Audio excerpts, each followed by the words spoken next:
দেখে গো আলেম ডাকদা বলে মা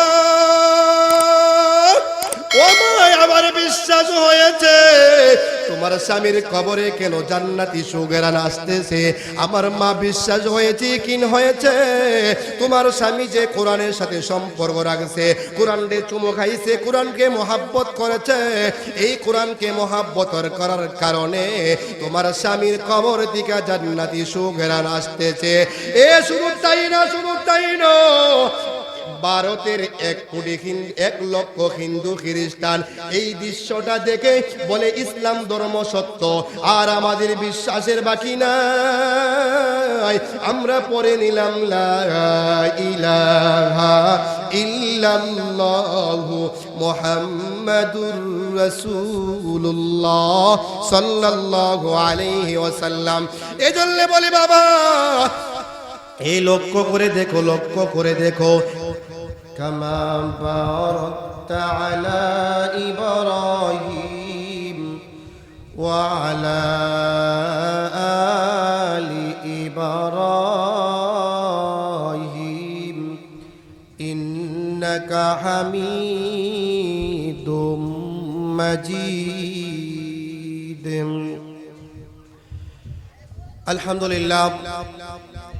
ঐতিহ্যবাহী পত্তন হাজী আশরাফ আলী সাহেবের বাড়ির উদ্যোগে ও বাগে জান্নাত মহিলা মাদ্রাসার নবম বার্ষিক ইসলামী মহাসম্মেলনে প্রথম অধিবেশনের শ্রদ্ধাভাজন সভাপতি ও প্রধান অতিথি, বিশেষ অতিথি মুআজ্জাজ মুকাররম জাতির কর্ণধার হযরতে উলামায়ে কেরাম, মুরব্বী বাবারা, আমার কলিজার টুকরা সমবয়সী যুবক বন্ধুগণ, স্নেহের ছোট ভাই, পর্দার নিশির অত্যন্ত শ্রদ্ধেয় মা ও বোনেরা, সবটুকুন শুকর আল্লাহ মহিয়ান সুবহান গরিয়ান সর্বশক্তিমান আল্লাহ পাকের জন্য, যিনি এই বিশাল আকাশ বিস্তৃত এই জমিন গ্রহ নক্ষত্র খাল বিল নদী নালা মানব দানবকে সৃজন করেছেন, যিনি আমাদেরকে শ্রেষ্ঠ মাখলুক মানুষ হিসাবে কবুল করেছেন।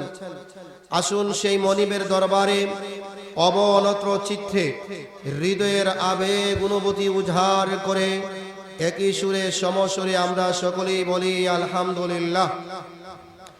লক্ষ কোটি দুরুদ আর সালাম আল্লাহ পাকের সৃষ্টির প্রধান আকর্ষণ শামসুদ্দুজা বদরুদ্দুজা আফতাবে নবুয়ত ফখরে মওজুদাত সাইয়্যিদুল মাখলুকাত হুজুর আকরাম সাল্লাল্লাহু আলাইহি সাল্লামের পুথি। সম্মানিত হাজিরিন, আমি আপনাদের সামনে কালামে হাকিমের যেই সুপরিচিত আয়াতে কারিমা তেলাওয়াত করেছি, এই আয়াতটা মানুষ কবরে লাশ রাখার সময় দোয়া হিসাবে পড়ে। 3 হাবলা মাটি নেই আর এই দোয়াটা পড়ে মিনহা খলাকনাকুম ওয়া ফিহা নুঈদুকুম ওয়া মিনহা নুখরিজুকুম তারাতান। কিন্তু এই দোয়াটা কেন পড়ি? এর অর্থ হলো মাটি থেকে জন্ম আমার, মাটি থেকেই যাইতে, মাটিতেই মরণ, মাটির থেকে উঠতে হবে, স্মরণ রাখি। আমার ভাইয়েরা, আমরা এখানে যারা আছি, যারা মাইকের আওয়াজ শুনতেছেন, জীবনে কখনো রংপুর, বরিশাল, দিনাজপুর, নীলফামারী যাবেন কিনা সন্দেহ আছে। ইচ্ছা থাকলেও যাইলে যাইতেও পারেন, নাও যাইতে পারেন, কিন্তু মরতে হবে, কবরে যাইতে হবে, এতে কাহারও কোনো সন্দেহ নাই।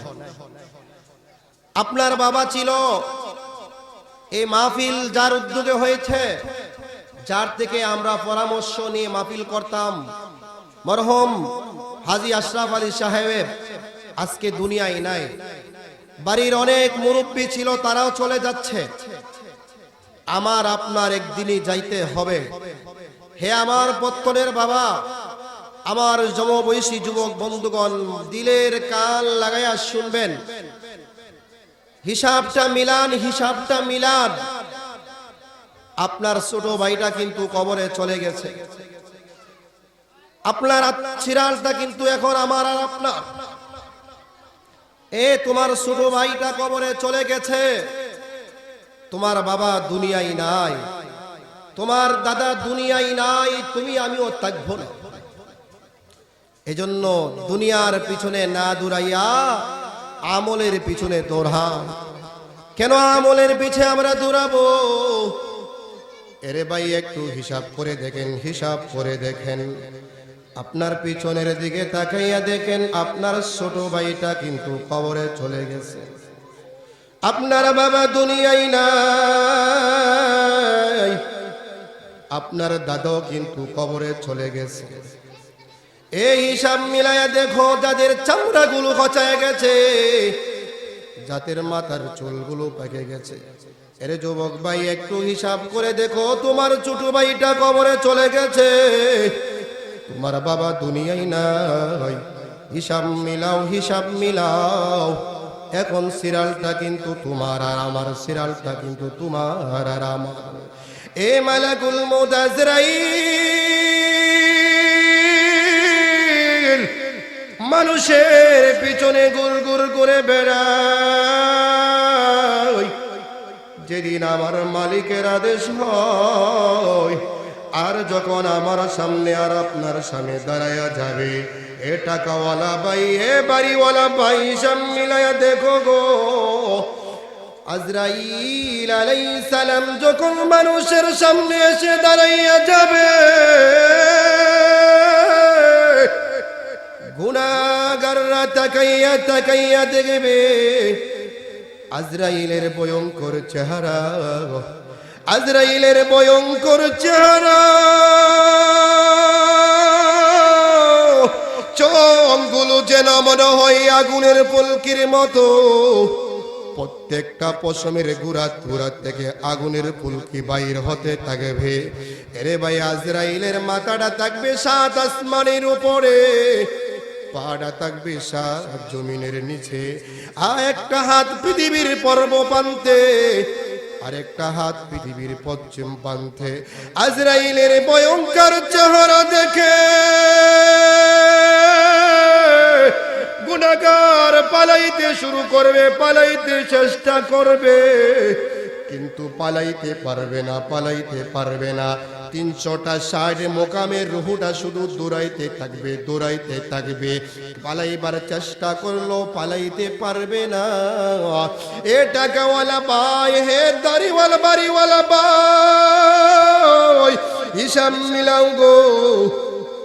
আজরাইল যখন মানুষের বুকের মধ্যে হাতটা রাখে, আজরাইলের ভয়ঙ্কর হাত রাখার সাথে সাথে রে, মানুষের 360 জোড়া টাস টাস করে ছিঁড়ে যায়, টাস টাস করে ছিঁড়ে যায়। তখন মানুষটা বেঁচে থাকার মতো আর শক্তি নাই। এ আমার মুরব্বী বাবা, চিন্তা করো, আজরাইল আলাইহিস সালাম যখন তোমার জানটা নিয়ে গেল, এখন কিন্তু তুমি আর আমি এখন বড় একা, তুমি আর আমি এখন বড় একা। এ তোমার দামি হাত থেকে টেনে টেনে তোমার নিচের পলড়ের মধ্যে ওই বাড়ির পুরাতন চাদর দিয়া তোমার ডাইকা রাখবো।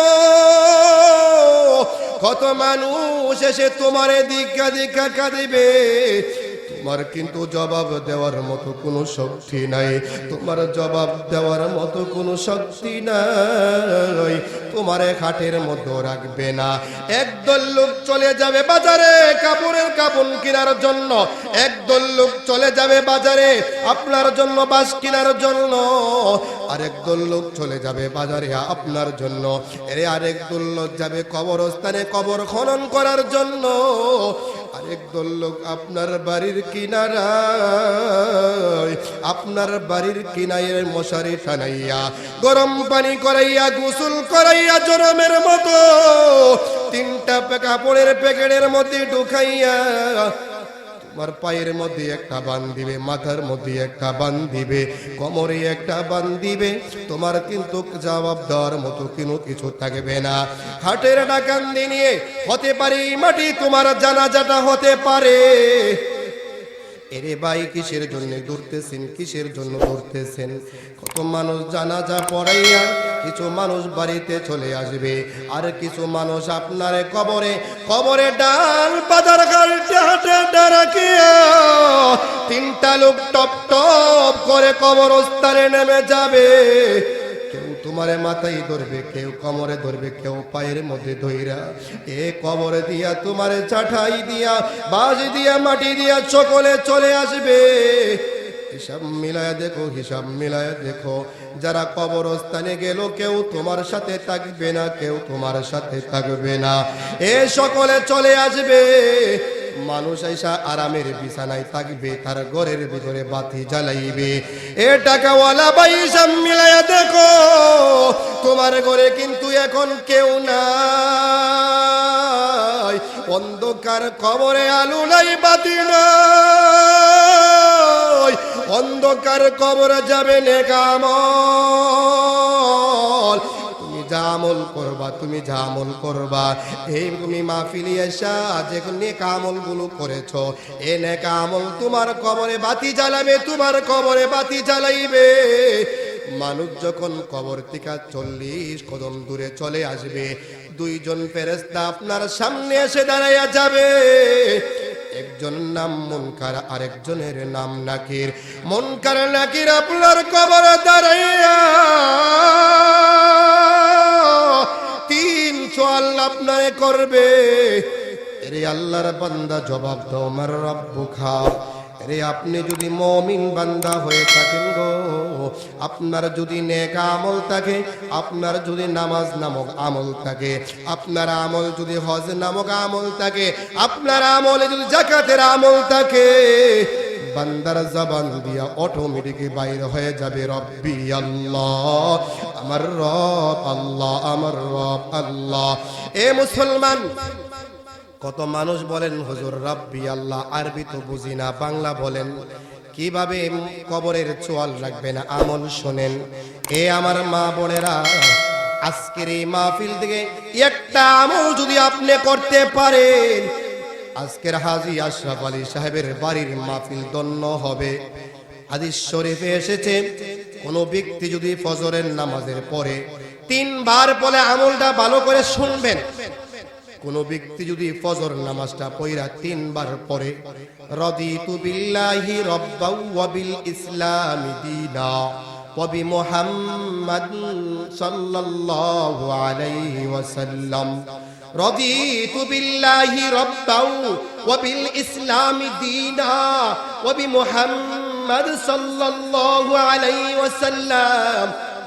ফজরের নামাজের পরে আর মাগরিবের নামাজের পরে কোন ব্যক্তি যদি আমলটা করে, রাদিতু বিল্লাহি রাব্বা ওয়া বিল ইসলামি দীনা ওয়া বি মুহাম্মাদ সাল্লাল্লাহু আলাইহি ওয়াসাল্লাম, আল্লাহর নবী বলে ওই ব্যক্তিটা মৃত্যুর পরে 3 সওয়ালের জবাব তার জবান দিয়া মুনকার নাকি যখন বলবে রব্বি আল্লাহ, জবান দিয়া যদি আমল থাকে, নামাজের আমল থাকে, জবান দিয়া বাইর হয়ে যাবে দীনিয়াল ইসলাম, দীনিয়াল ইসলাম। 3 নম্বর আপনাকে যেই প্রশ্নটা করবে, আপনার কবর আর আমার নবীজির রওজা মোবারক পর্যন্ত আল্লাহর কুদরতি একটা সুরুং থাকবে, একটা সুরুং থাকবে। মান হাদার রাজুল্লাযী বুইসা ফীকুম, এ জবাব দাও, জবাব দাও, এই লোকটাকে তুমি চিনো, এই লোকটাকে তুমি চিনো, এই পুরুষ লোকটাকে তুমি চিনো? মুমিন বান্দার সাথে সাথে জবাব দিবে, ওয়া মুহাম্মাদুর রাসূলুল্লাহ, ওয়া মুহাম্মাদুর রাসূলুল্লাহ, উনি আমাদের নবী, উনি আমাদের নবী গো। মুমিন যখন 3 প্রশ্নের জবাব দিয়ে দিবে, আল্লাহ বলে বান্দা তোমার জন্য 3টা পুরস্কার, 3টা পুরস্কার। 1 নম্বর আল্লাহ বলে, এর ফেরেশতা আমার বান্দা বলছে রব্বি আল্লাহ, আমার পরিচয় দিয়েছে তার রব আমি আল্লাহ, তারে 3টা প্রশ্ন, 3টা পুরস্কার দিয়ে দাও। 1 নম্বর পুরস্কার, 1 নম্বর পুরস্কার মুমিন শুনে নাও, ওয়া আলবিসুহু মিনাল জান্নাহ, ওয়া আলবিসুহু মিনাল জান্নাহ। এরে আমার বান্দা পত্তন বাজারের 60 টাকা দামের কাপড়ের কাপড় পরে আছে, আমার বান্দা যেহেতু বলেছে রব্বি আল্লাহ, আমার বান্দা পত্তন বাজারের 60 টাকা দামের কাপড় পরে থাকতে পারে না। আমার বান্দারে পরায় দাও, আমার বান্দারে পরায় দাও। ওয়া আলবিসুহু মিনাল জান্নাহ, আমার বান্দারে জান্নাতি পোশাক পরিধান করে দাও, জান্নাতি পোশাক পরিধান করে দাও। এরে যুবক ভাই, কিসের পিছনে তুমি দৌড়াইতেছো?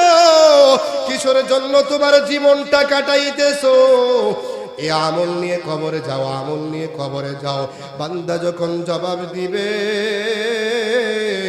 আমার দ্বীন হলো দ্বীনিয়াল ইসলাম, আল্লাহ বলেন ওয়া আফরিশুহু মিনাল জান্নাহ, ওয়া আফরিশুহু মিনাল জান্নাহ, আমার বান্দার জন্য জান্নাতি বিছানা বিছায় দাও, জান্নাতি বিছানা বিছায় দাও। ওয়াফতাহু লাহু বাবান ইলাল জান্নাহ, এরে আমার বান্দা বলছে তার নবী হলো নবী মুহাম্মাদুর রাসূলুল্লাহ সাল্লাল্লাহু আলাইহি ওয়াসাল্লাম। এরে তার জন্য ওয়াফতাহু লাহু বাবান ইলাল জান্নাহ, জান্নাতের 8টা দরজা খুলে দাও। আমার বান্দা যেই দরজা দিয়ে মনে যায় সে দরজা দিয়ে জান্নাতে চলে যাবে। আজকের এই মাহফিল দেখি আমল করব। এই বাবা কোরআনের সাথে সম্পর্ক রাখবেন, নামাজ পড়বেন। বলে হুজুর আমি তো কোরআন পড়া জানি না, আমি কোরআন পড়তে জানি না, কিভাবে আমল নিয়ে যাইব? না না, কোরআন না পড়তে পারলো কোরআন ওয়ালারে মোহাব্বত করো, কোরআনের সাথে সম্পর্ক রাখো, মাহফিল মাদ্রাসা মসজিদের সাথে সম্পর্ক রাখো।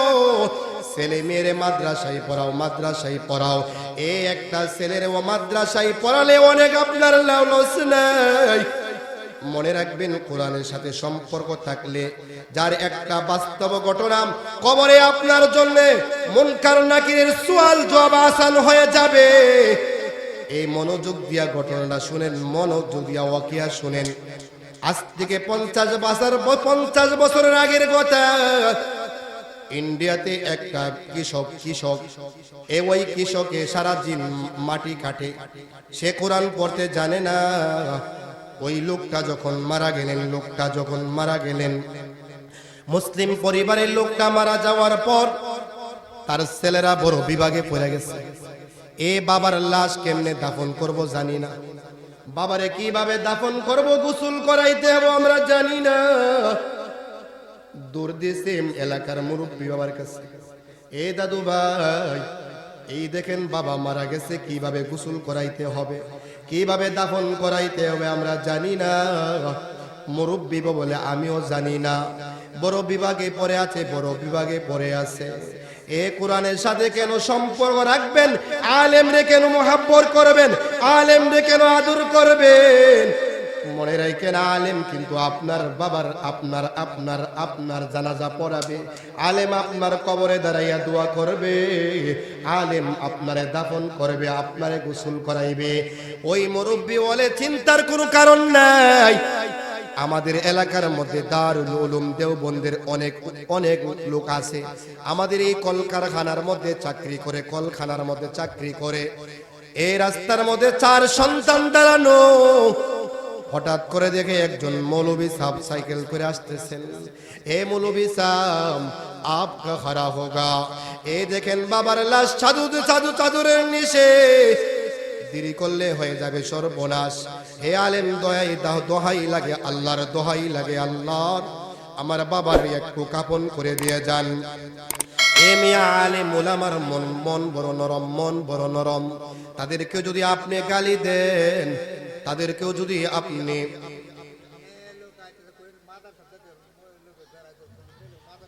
মা বোনেরা যারা আসতেছেন মাহফিলে না ঢুকে, আপনাদের জন্য মাদ্রাসায় জায়গা করা আছে। মাদ্রাসায় পূব দিকে আমাদের মহিলা মাদ্রাসায় বিশাল বড় জায়গা আছে, আমরা সেই মাদ্রাসায় চলে যাই, অথবা অন্যত্র জায়গা আছে, আপনারা মাহফিলের ভিতরে ঢুকবেন না। যে কথা বলতেছিলাম, ওই ছেলেরা বড় বিভাগে পড়ে গেছে।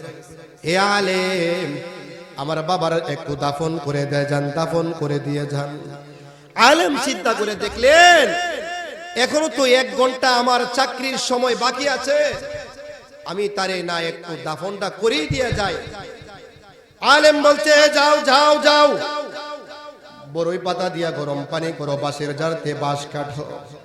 এই বাজার থেকে কাপড়ের কাপড় কিনে এনে আলেম তারে গোসল করাইয়া জানাজা পড়াইয়া কবর দিয়া যখন চলে গেলেন, গিয়ে দেখে রে, গিয়ে দেখে ওই কলকারখানায় বড় কাহিনী। কেউ তারা আজকে কারখানার ভিতরে ঢুকে না, কি ব্যাপার জানতে চায়। তারা বলে জানেন আজকে আমাদের জিএম স্যার আসছে, এটার মধ্যে ঢোকা যাবে না। জিএম স্যারের সকলের আইডি কার্ড চেক করতেছে। আলেম রাস্তায় দাঁড়ায় আছে, জিএম স্যার ডাক দা বলে তোমার আইডি কার্ড কোথায়? আলেম পকেটের দিকে তাকাই, দেখে তার আইডি কার্ড নাই। এর সাইডের পকেটে হাত দিয়ে দেখে তার আইডি কার্ড নাই। কি ব্যাপার আমার আইডি কার্ড? জিএম স্যার ছিল খ্রিস্টান খোসা মেরে বলছে মৌলভী সাহেব, আইডি কার্ড যদি না দেখাইতে পারেন আপনার চাকরি থাকবে না। এ আমার ভাইয়েরা মনোযোগ দিয়া কথাগুলো শুনেন, আমলে কাজে লাগান।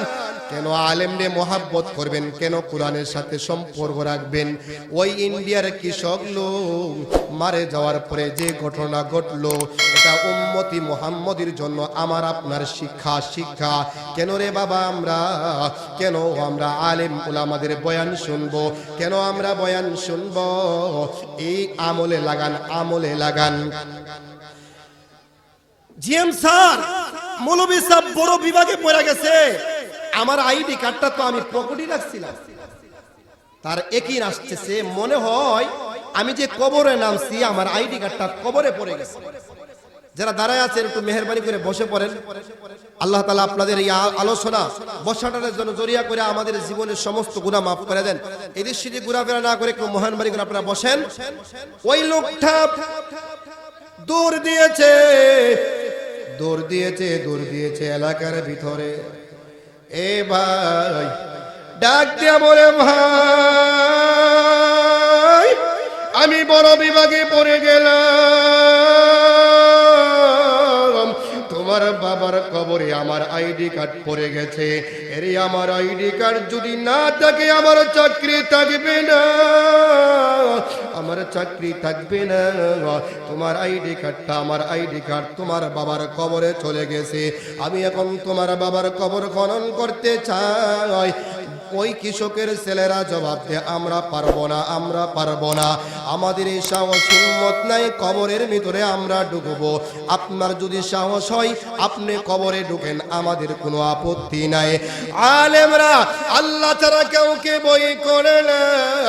ওই কৃষক, ওই মৌলভী সাহেব কবর খনন করবে রে।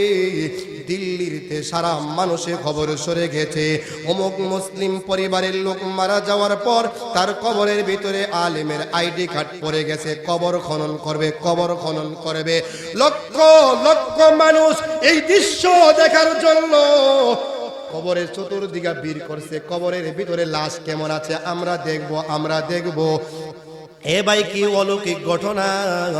মৌলভী সাহেব যখন কবর খনন করবে, লক্ষ লক্ষ মানুষ কবরের চতুর্দিকে দাঁড়াইয়া আছে, আলেম কবর খনন করবে। আল্লাহর মাই এনে কামল নিয়ে কেন কবরে যাইবা? কেন আলেম উলামারে মোহাব্বত করবা? ভালো করে জানে রাখো, ভালো করে শোনো। কেন ওয়াজ মাহফিলে এসে বসবা? ভালো করে শুনে রাখেন, মাহফিলে বসলে কি লাভ, কোরআনের সাথে সম্পর্ক রাখলে আপনার কি লাভ। ওই আলেম যখন কবরের মাটি সরাইতে শুরু করলেন, কবরের ভিতর থেকে এমন সুন্দর, এমন সুঘ্রাণ বাইর হইতেছে। ওই কৃষকের কবর থেকে জান্নাতি সুঘ্রাণ আসতেছে। সকলে জোরে বলেন সুবহানাল্লাহ। আর আওয়াজ দিয়ে জোরে সুরে বলেন না সুবহানাল্লাহ। এর কবরের ভিতর থেকে জান্নাতি সুঘ্রাণ আসতেছে। 1 লক্ষ হিন্দু খ্রিস্টান দাঁড়াইয়া তারা সজ্ঞানে তারা শুনতেছে, কবরের ভিতর থেকে জান্নাতি সুঘ্রাণ আসতেছে। আলেম ডাকতে বলে, রে ভাই জানতে চাই, আপনি না বলেছেন আপনার বাবা একজন সাধারণ কৃষক, আপনারা বলেছেন আপনার বাবা একজন সাধারণ কৃষক, কিন্তু আপনার বাবার কবরের ভিতরে জান্নাতি সুগন্ধ আসতেছে। আপনার বাবা এমন কি আমল করেছে আমরা জানতে চাই। তার পরিবার ছেলেরা বলে আমার বাবার কোনো আমল আছে কিনা আমরা জানি না, কোনো গোপন কোনো আমল থাকলে আমাদের মাই ভালো করে জানে। এ মিয়া স্বামী ভালো না খারাপ দুনিয়ার সব মানুষ না জানলেও ঘরের স্ত্রী কিন্তু ভালো করে জানে যে আমার স্বামীটা কেমন। আপনি যদিও ফির দাবি করেন, এলাকার নেতা মনে মনে করেন, কিন্তু বউ ভালো করে জানে আমার স্বামী কত বড় আল্লাহ। ছেলেরা বলে আমার বার কোনো গোপন আমল আছে কিনা আমাদের জানা নাই, আমাদের মা বলতে পারবো কোন আমল আছে কিনা। কোন আমল নিয়ে কবরে যাওয়ার পরে কবর থেকে সুগন্ধ আসতেছে। এই মিয়া ভালো করে শুনেন, দিলের কান লাগাইয়া শুনেন। আলেম ডাক দিয়ে বলে মা, ও মা, আমি জানতে চাই, আপনার কাছে জানতে চাই, আপনার স্বামী এমন কি নেক আমল নিয়ে কবরে গেছে, আপনার স্বামীর কবর থেকে জান্নাতি সুগন্ধ আসতেছে। আমি মাথা খাইয়া দেখি গো, আপনার বাজারের 60 টাকা দামের কাপড়ের কাপড় পরাই আপনার স্বামীর কবর দিছিলাম। আমরা দেখি আপনার স্বামীর শরীরে এই কাপড়ের কাপড় নাই, আপনার স্বামীর পরনে জান্নাতি পোশাক পরিধান করা। ও মা, আমরা দেখি আপনার স্বামীর জান্নাতি বিছানা বিছানো। ও মা, আপনার কাছে জানতে চাই, আপনার স্বামী এমন কি নেক আমল করেছে। মহিলা চোখের পানি ছেড়ে দিয়া বলে, এ আলেম, মৌলভী সাহেব, আমার স্বামী কোনো আলেম ছিলেন না, কোনো বুজুর্গ ছিলেন না, আমরা একটা মুসলিম পরিবারের লোক। আমার স্বামী খেতে খামারে কাজ করতো। আমার স্বামীর একটা পরিচয়, আমার স্বামী কৃষক। কিন্তু আমার স্বামী 5 ওয়াক্ত আজান দিলে তিনি নামাজে দাঁড়ায় যাইতেন, ইরি ক্ষেতের লাইলে নামাজ পড়তেন। সারাদিন ক্লান্ত হয়ে যখন তিনি বাড়িতে আসতেন, আমাদের ঘরের মধ্যে একটা বই আছে, মোটা কিতাব আছে। ও আলেম, আপনি জানেননি আমার স্বামী কোরআন এই কিতাবটা হাতে নিয়া তিনি এই কিতাবটা তিনি পড়তে পারতেন না। কিতাবের মধ্যে কি আছে তিনি পড়তে পারতেন না, কিন্তু কিতাবটা হাতে লইয়া তিনি উজু করতেন, কিতাবটা একবার চুমু দিতেন, আবার বুকে লাগাইতেন, আর ডান আঙ্গুল দিয়ে এরকম ভাবে লড়াইতেন আর বলতে, আল্লাহ, আমি তোমার গোলাম, এটা তোমার কিতাব, এই তিরি কা নাম হ্যায়, মাই তোমারি গোলাম হ্যায়, এটা তোমার কালাম, আমি তোমার গোলাম, এটা তোমার কালাম, আমি তোমার গোলাম। ও আলেম, জানেননি আমার স্বামী প্রত্যেক দিন এশারের নামাজ আদায় করে এই কোরআনটা, এই কিতাবটা হাতে লইয়া এরকম ভাবে আঙ্গুল দিয়া বলতেন, আল্লাহ মান আল্লাহ, এটা আপনার কালাম, আমি আপনার গোলাম। এরকম ভাবে তিনি ওই কিতাবটার মধ্যে চুমো খাইতেন। ওই আলেম কিতাবটা হাতে নিয়ে দেখে এই কিতাবটা সাধারণ কোনো কিতাব না, এটার নাম হলো আল কোরআন, এটা হলো কোরআন। জোরে বলেন সুবহানাল্লাহ। এই দৃশ্য দেখে গো আলেম ডাকদা বলে, মা, ও মা, আমার বিশ্বাস হয়েছে তোমার স্বামীর কবরে কেন জান্নাতি সুগন্ধ আসতেছে।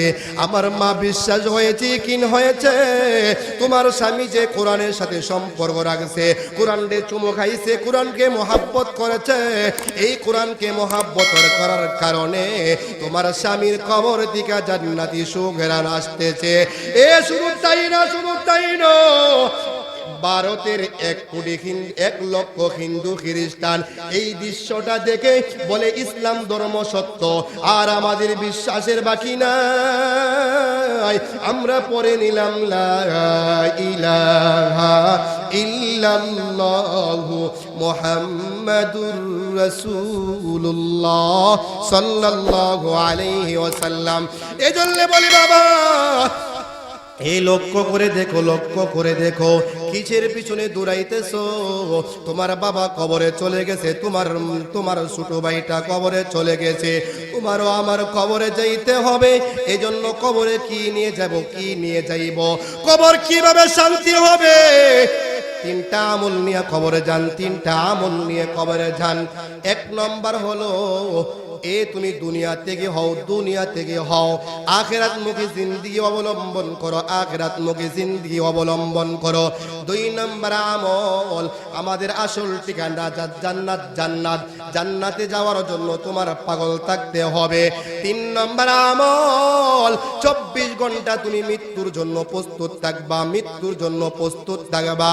মনে রাখো, আজরাইলের গাড়ি যখন তোমার বাড়িতে চলে আসবে রে, তখন কিন্তু তোমার জন্য ওয়েট করবে না, তোমার জন্য দেরি করবে না। এ আল্লাহ ওয়ালারা, তারা 24 ঘন্টা মৃত্যুর জন্য প্রস্তুত থাকে। এক আল্লাহ ওয়ালা, তিনি 24 ঘন্টা মৃত্যুর জন্য প্রস্তুত থাকতেন। দুনিয়ার শাস্ত্রে বৈশা দুনিয়াবি মানুষের বদনাম গীবত তিনি করতেন না। তিনি সব সময় উযু করে থাকতেন, তার সব সময় তিনি ওজিফা পড়তেন। তার খেতে খামারে কাজ করলেও তার চিন্তা ফিকির থাকতো মসজিদের দিকে। ওই আল্লাহর ওলি যখন একদিন রাস্তা দিয়ে হাঁটতেছে, হঠাৎ করে তাকাইয়া দেখে সাদা পোশাক পরনেওয়ালা একজন লোক দাঁড়ায় গেছে। হে আল্লাহ ওয়ালা, আপনি একটু দাঁড়ান, আপনার সাথে কথা আছে। আল্লাহর ওলি ডাক দে, তোমার সাথে কথা বলার আমার সময় নাই, আমার ওজিফা আছে, আমার জিকির আছে, আমার জবানে আল্লাহর নাম আছে। ওই পিছনের লোকটা ডাকদা বলে, গো এ আল্লাহর ওলি, আমরা সাধারণ দুনিয়ার কোনো মানুষ না, আমি হলাম মালাকুল মউত আজরাইল। আল্লাহর ওলি ডাকদা বলে, রে আজরাইল, আমি জানি আজরাইল যখন মানুষের সামনে এসে দাঁড়াইয়া যায়, তার জান কবজ না করে সে যাই না। আরে ভাই আজরাইল, তুমি যেহেতু আমারে দেখা দিয়েছো, তোমার কাছে আমার একটা আবদার। এই দেখো আমার উযু আছে, আমি এখন পবিত্র আছি। এই দেখো আমার কাঁধে গামছা আছে। তোমার কাছে আমার একটা আবদার, একটা অনুরোধ। আমি 2 রাকাত নামাজ পড়ব। আমি যখন নামাজে দাঁড়াইব, প্রথম রাকাতে তুমি আমার জানটা নিবা না, দ্বিতীয় রাকাতে তুমি আমার জান নিবা না।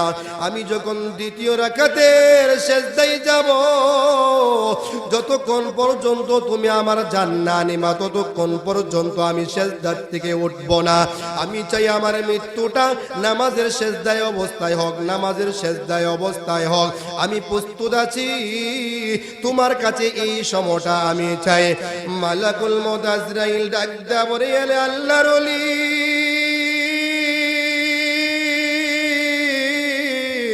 আমি তোমার জান নিতে আসি নাই, আমি যখন আসমান দিয়ে উড়তেছিলাম, আমি দেখি তোমারে নিয়া মানুষ ফেরেশতারা আলোচনা করতেছে।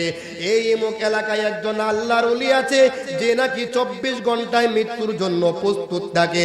তোমাকে পরীক্ষা করার জন্য আজকে তোমার সামনে এসে দাঁড়াইলাম। এ আল্লাহর ওলি, আমি এসে বাস্তব দেখলাম তুমি মৃত্যুর জন্য প্রস্তুত। এরে আল্লাহর ওলি, সুসংবাদ নাও। আজকে তোমার জানটা আমি নিব না, তবে সুসংবাদ দিয়ে গেলাম। যেদিন তুমি যদি এরকম ভাবে মৃত্যুর জন্য প্রস্তুত থাকতে পারো, যেদিন তোমার জানটা আমি নিতে আসবো, ওয়াদা দিলাম আল্লাহর তৈরি জান্নাতটা তোমার চোখের সামনে আমি ধরে তুলবো। আল্লাহর তৈরি জান্নাতটা তোমার চোখের সামনে ধরে তোমার জানটা কবজ করব। এই মিয়া এটা আমার বানানো কিচ্ছা নয়। আল্লাহ কোরআনে বলে ওয়া আবশিরু বিল জান্নাহ, ওয়া আবশিরু বিল জান্নাহ। মুমিনরা মৃত্যুর আগে জান্নাতের সুসংবাদ পাই। এই জন্য আমাদের আমল নিয়ে কবরে যাইতে হবে। কবরে আমল যদি না থাকে, আজরাইল যখন মানুষের সামনে দাঁড়াইয়া যাবে রে, ওই গুনাহগার তাকাইয়া তাকাইয়া দেখবে আজরাইলের ভয়ঙ্কর চেহারা। পালাইতে চেষ্টা করলো, পালাইতে পারবে না। এই জন্য আজকের এই মাহফিল সাফল্য হবে। আপনি যদি নেক আমল নিয়ে কবরে যান, নেক আমল নিয়ে কবরে যান, এই 5 ওয়াক্ত নামাজ পড়বেন, যাদের স্বার্থ আছে, ধন সম্পদ আছে, আল্লাহর রাস্তায় বের করবেন। এটাই হবে আজকের এই মাহফিলের সাফল্য, এটাই হবে আলোচনার মূল লক্ষ্য উদ্দেশ্য। তাহলে আজকের আলোচনার থেকে যেই জিনিসটা বুঝতে চাইলাম, আল্লাহ তাআলা বলেন এই দুনিয়ার মানুষ তোমার যে মাটি দিয়ে বানাইছে, মিনহা খলাকনাকুম ওয়া ফিহা নুঈদুকুম ওয়া মিনহা নুখরিজুকুম তারাতান উখরা। এই আয়াতের ব্যাখ্যায় মুফাসসিররা বলেন মাটির থেকে জন্ম, আমার মাটিতে মরণ।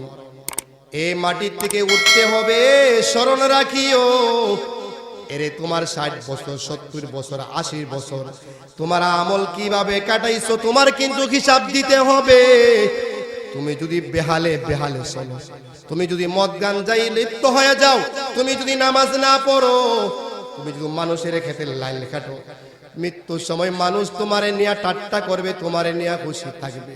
আর তুমি তোমার অপকর্মের বোঝা নিয়ে তুমি কানতে কানতে কবরে যাইবা। এজন্যই কবি বলেন এমন জীবন করো হে গঠন, মরণে হাসিবে তুমি, কাঁদিবে ভুবন।